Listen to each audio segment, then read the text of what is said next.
Ex-Gubernur Jawa Barat Ridwan Kamil jadi bakal calon terkuat di Bursa Pilkada Jawa Barat 2024 berdasarkan survei Saiful Mujani Research and Consulting atau SMRC.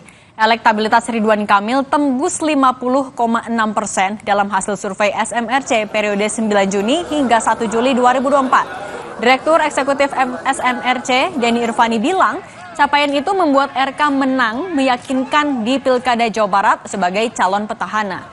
Hal itu berdasarkan survei dalam simulasi semi terbuka, Ridwan Kamil mendapatkan suara 50,6%, disusul Deddy Mulyadi dengan 25,1% dan Deddy Mizwar 3,7%. Elektabilitas Ridwan Kamil cukup stabil lantaran kepuasan warga Jawa Barat atas kinerja RK masih di atas 89%.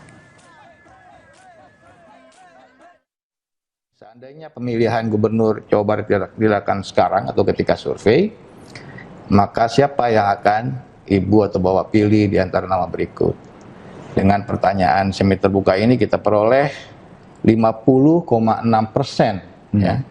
Masyarakat Jawa Barat ya sekitar 50,6% itu memilih Ridwan Kamil.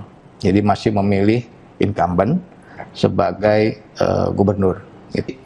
Penilaian ya evaluasi terhadap kerja Ridwan Kamil sebagai incumbent memang masih stabil ya, masih stabil positif ya. Itu juga yang menjaga elektabilitasnya dalam 2 bulan terakhir juga stabil.